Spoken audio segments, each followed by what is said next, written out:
Bertemu lagi para pelajar. Sekarang kita berada pada subtopik 4.4 iaitu mengenai penyerahan Sarawak kepada Kerajaan British. Apabila Perang Dunia Kedua tamat, tentera Australia telah mendarat di Kuching dan telah memperkenalkan pentadbiran tentera iaitu British Borneo Civil Affairs Unit atau BBCAU pada 11 September 1945. Pada 1946 pula, British telah memperkenalkan BMA di Sarawak. Dan pada 1 Julai 1946, Wynebrook telah menyerahkan Sarawak kepada kerajaan British. Penyerahan ini mendapat tentangan hebat daripada masyarakat tempatan di Sarawak. Sekarang, mari kita kaji apakah sebab Sarawak di bawah pemerintahan keluarga Brooke ingin menyerahkan Sarawak kepada kerajaan British. Okey, ada beberapa sebab. Pertama, antaranya adalah kerana desakan kerajaan British sendiri. Ya, pada 19 Jun 1944, pihak pejabat tanah jajahan mendesak Wynebrook iaitu Raja Sarawak memberikan kuasa yang lebih luas kepada British untuk meluaskan penguasaannya di Sarawak. British inginkan Sarawak kerana pertama, menguasai kekayaan ekonomi. Ya, Sarawak kaya dengan bahan sumber jadi. Yang kedua, untuk menjaga kepentingan pelaburan British di negeri itu. Jadi pada 28 Februari 1945, pejabat tanah jajahan mengutus surat untuk mengetahui pendirian Brooke. Pendirian Wynebrook itu Raja Sarawak. Dan ini menyebabkan akhirnya Wynebrook menyerahkan Sarawak kepada British. Yang kedua adalah berkaitan dengan masalah perwarisan tahta. Ya, Raja Sarawak pada masa itu iaitu Wynebrook tiada pewaris untuk menggantikan tempatnya sebagai Raja Sarawak. Beliau sudah semakin tua dan uzur. Ya, beliau mempunyai anak saudara tetapi tidak bersetuju untuk melantik anak saudaranya iaitu Anthony Brooke untuk menggantikannya.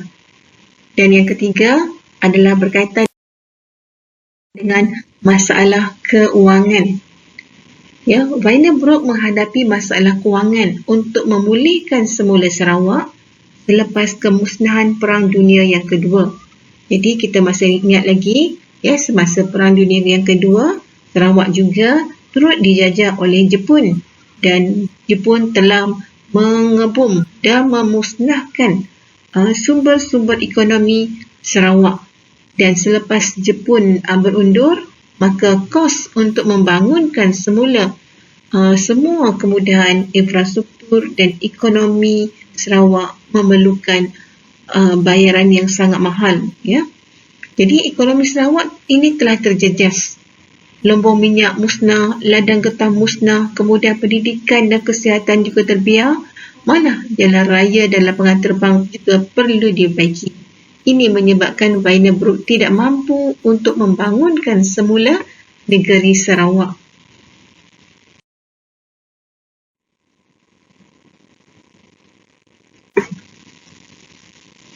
Penyerahan Sarawak kerajaan British melalui proses seperti berikut. Pada 28 Februari 1945, pejabat tanah jajahan mengutus surat kepada Wynebrook untuk meminta beliau menandatangani surat perjanjian dengan George Henry Hall iaitu Setiausaha Tanah Jajahan. Maka pada 24 Oktober 1945, beliau bersetuju menyerahkan Sarawak kepada British. Wynebrook telah menghantar setiausaha peribadinya iaitu Garrett T. McBrien untuk mendapatkan persetujuan daripada ketua tempatan. Garrett T. McBrien pula telah pulang ke England bersama-sama dengan dokumen yang ditandatangani oleh Ketua Tempatan Sarawak. Wynebrook bersetuju menyerahkan Sarawak kepada kerajaan British. Sebenarnya penyerahan itu dibuat tanpa pengetahuan rakyat Sarawak. Kerajaan British telah mengarahkan Wynebrook supaya mendapatkan kelulusan Majlis Negeri dan persetujuan rakyat Sarawak terlebih dahulu. Kerajaan British juga telah menghantar 2 orang ahli parlimennya iaitu Gammons dan Rhys Williams untuk membuat tinjauan dan mereka tiba di Kuching pada 2 Mei 1946. Majlis Negeri telah mengeluarkan rang undang-undang penyerahan ya, di mana keputusannya menunjukkan bahawa golongan pro penyerahan menang dengan 19 undi, sementara 16 undi lagi menentang. Jadi, taraf Sarawak sekarang adalah sebagai negeri naungan British telah dimansuhkan. Sarawak disahkan sebagai tanah jajahan British pada 1 Julai 1946. Hari Penyerahan Sarawak diisytiharkan di Kuching. Okey, para pelajar, anda boleh lihat di sini, ini adalah tinjauan dan juga hasil laporan Gammons dan Rhys William. Okey, di mana ia adalah dua orang ahli parlimen yang telah dihantar oleh kerajaan British untuk membuat tinjauan. Dan hasil tinjauan mereka itu, mereka mendapati bahawa sebahagian besar penduduk peribumi menentang penyerahan Sarawak kepada British. Dan ada juga penduduk yang tidak memahami apakah maksud penyerahan Sarawak.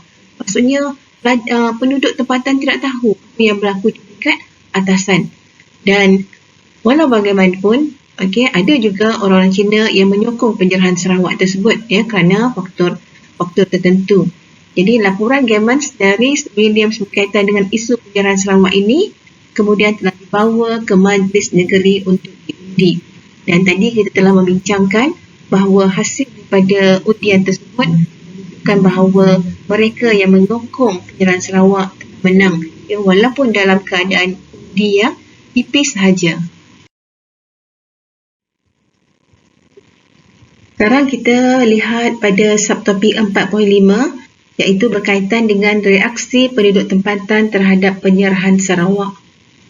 Jadi penyerahan Sarawak ini telah mencetuskan dua reaksi yang berbeza, iaitu golongan yang menentang dan juga golongan yang menyokong.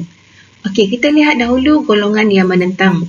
Kebanyakan mereka ini adalah terdiri daripada golongan guru dan dipimpin oleh Datuk Patinggi Abang Haji Abdillah. Okey, kenapakah golongan ini menentang penyerahan Sarawak kepada British? Antaranya adalah kerana, pertama, tindakan Vandenbroek ini bertentangan dengan Perlembagaan 1941. Yang kedua, Vandenbroek mengetepikan surat wasiat Charles Brooke.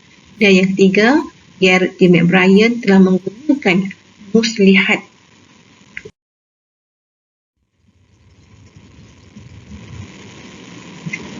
Okey, sekarang kita lihat penjelasannya. Yang pertama, apakah yang terkandung dalam Perlembagaan 1941? Okey, jadi dalam prinsip ke-8 Perlembagaan 1941 menyatakan bahawa pemerintahan sendiri akan diberikan kepada rakyat Sarawak. Menurut perlembagaan ini, penduduk Sarawak akan dibimbing untuk mentadbir negeri mereka sendiri. Jadi apabila Vandenbroek menyerahkan Sarawak kepada British, maka beliau telah melanggar prinsip yang terkandung dalam Perlembagaan 1941 ini. Okey, yang kedua, surat wasiat Charles Brooke. Okey, Vandenbroek telah membuat keputusan tanpa berbincang dengan Raja Muda. Anthony Brooke dan Tuan Muda, Bertrand Brooke. Golongan ini menentang penyerahan.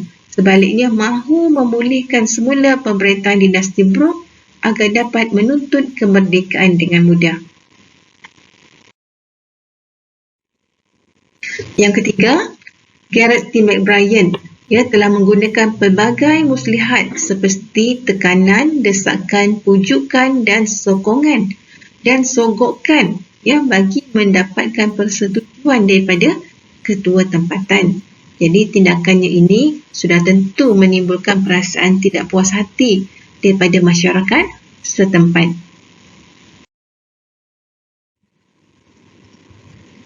Golongan yang menentang penyerahan Sarawak telah melancarkan pelbagai bentuk penentangan dan bantahan terhadap penyerahan Sarawak kepada British. Antara bentuk penentangan tersebut adalah mengadakan persidangan. Yang kedua, mengadakan demonstrasi. Yang ketiga, pegawai kerajaan telah meletak jawatan beramai-ramai. Terdapat juga bantahan daripada golongan wanita. Akhbar-akhbar telah digunakan untuk menyedarkan rakyat. Mereka juga telah menulis surat bantahan. Dan kemudian menubuhkan kumpulan rukun 13. Dan kemuncaknya adalah pembunuhan Gubernur Sarawak yang kedua.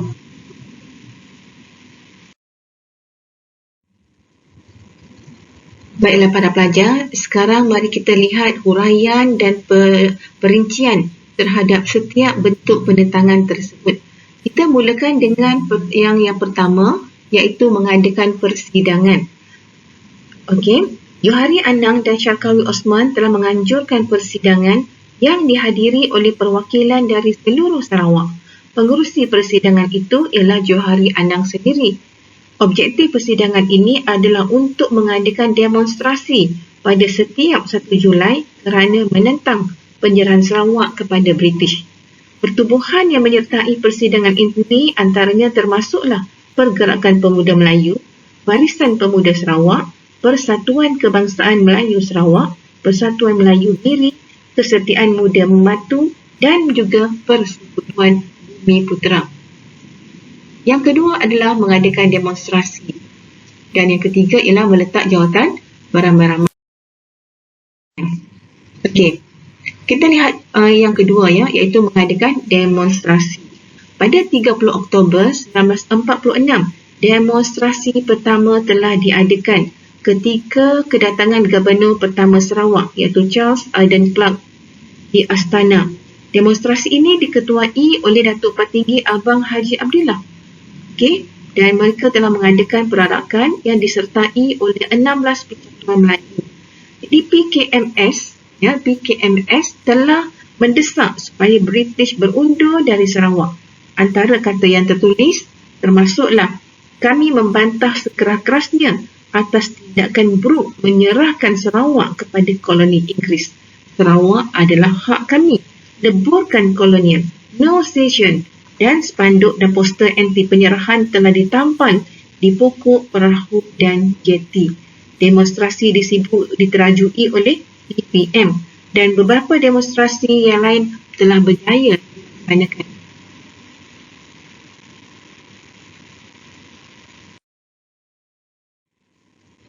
Okey, sekarang kita lihat bentuk penentangan yang ketiga iaitu meletak jawatan beramai-ramai. Okey ya. Jadi British sedar ya bahawa pemimpin anti penyerahan Sarawak ini kebanyakannya adalah terdiri daripada pegawai perkhidmatan awam dan juga golongan guru.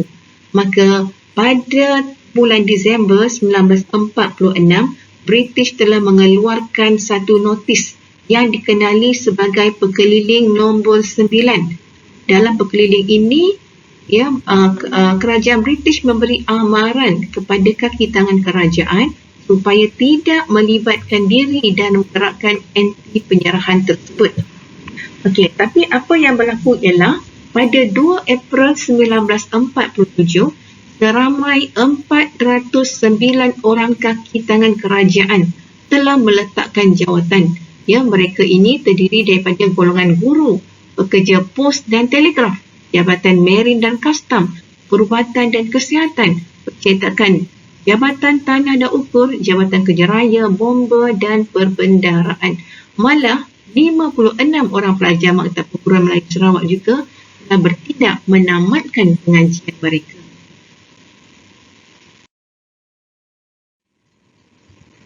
Okey, bagaimana dengan bantahan oleh golongan wanita pula? Okey, jadi golongan wanita ini diketuai ataupun cendekiawan wanita yang terlibat dalam penentangan penyerahan Sarawak ini adalah terdiri daripada Cikgu Lily Eberwin, ya, Hajah Sipah Tuanku Osman, Dayang Fauziah dan Cikgu Ajibah Abu. Ya, kaum ibu yang diketuai oleh Cikgu Lily Eberwin ini telah pergi ke Rumah Panjang untuk mengadakan kempen kesedaran dan mengatur demonstrasi bagi menentang penyerahan Sarawak. Kaum wanita yang diketuai oleh Cikgu Ajibah Abul pula bergabung tenaga dengan gerakan anti penyerahan dalam usaha memperjuangkan kemerdekaan Sarawak. Okey, bentuk penentangan seterusnya adalah melalui surat bantahan. Ya, Pergerakan Pemuda Melayu atau PPM telah menghantar surat kepada kerajaan British di London bagi menyatakan bantahan mereka terhadap penjajahan Sarawak. Barisan Pemuda Sibu pula atau BPS juga menghantar surat bantahan kepada Perdana Menteri British dengan salinannya kepada Governor. Okey. Ada juga bantahan dengan menggunakan akhbar. Ya, akhbar. Antara akhbar yang digunakan adalah Utusan Sarawak. Ya, akhbar Utusan Sarawak digunakan sebagai saluran bagi menentang penyerahan Sarawak. Pengarang telah mengkritik rancangan penyerahan Sarawak tersebut dan mengulas tindakan British yang menyekat cubaan Anthony Brooke memasuki Sarawak pada 16 September tahun 1949. Artikel bertajuk Kerajaan British Menipu Rakyat telah disiarkan pada 7 November 1949.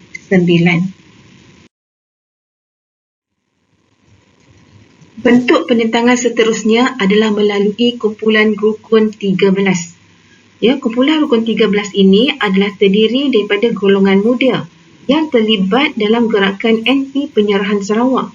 Mereka telah menubuhkan Rukun 13 pada 20 Ogos 1948. Rukun 13 ini ditubuhkan secara sulit oleh para pemimpin pergerakan pemuda Melayu Sibu.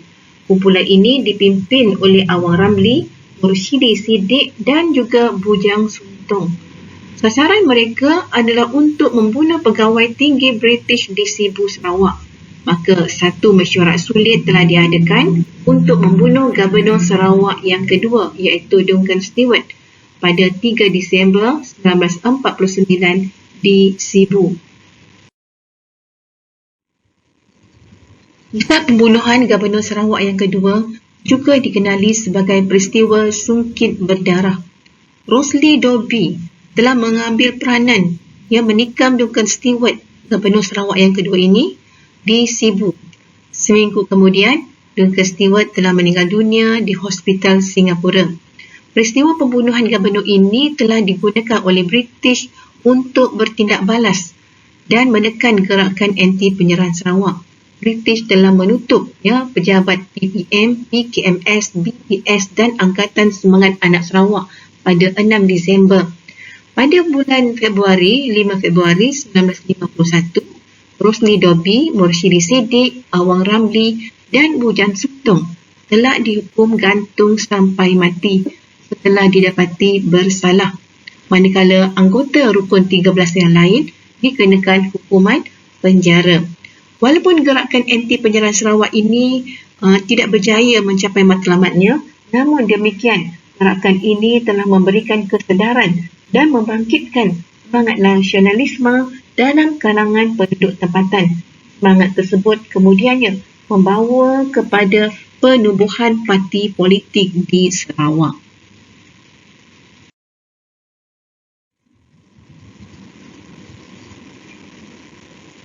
Penyerahan Sarawak kepada British juga mendapat reaksi daripada penduduk yang menyokong. Ada juga penduduk yang menyokong penyerahan Sarawak kepada British. Antaranya adalah Datuk Bandar Abang Haji Mustafa dan Datuk Amar Abang Haji Sulaiman. Hujah mereka adalah bahawa penyerahan Sarawak itu dapat memajukan negeri Sarawak, memajukan penduduk tempatan dan memberikan peluang pekerjaan dalam sektor perkhidmatan awam. Okey, kita lihat huraiannya. Selepas perang, negeri Sarawak mengalami banyak kemusnahan. Penyerahan Sarawak kepada British ini akan dapat memajukan Sarawak dalam pelbagai aspek politik, perhubungan, perdagangan, pertanian, pendidikan, kesihatan serta dapat meningkatkan taraf hidup masyarakat Sarawak. Okey, yang kedua, memajukan penduduk tempatan. Golongan yang menyokong penyerahan Sarawak ini antaranya ialah Young Malay Association atau YMA. Jadi mereka menggalakkan kemajuan orang Melayu dalam bidang ekonomi dan sosial. Okay? Dan secara tidak langsung ia akan dapat membantu orang Melayu yang mundur dan ketinggalan dalam pelbagai aspek. Okey, memberikan peluang pekerjaan dalam perkhidmatan awam. Ramai golongan intelektual di Sarawak diberikan peluang untuk mengisi jawatan tinggi dalam perkhidmatan kerajaan seperti peguam, doktor dan jurutera. Jadi harapan semuanya agar British akan memberikan taraf berkerajaan sendiri kepada Sarawak.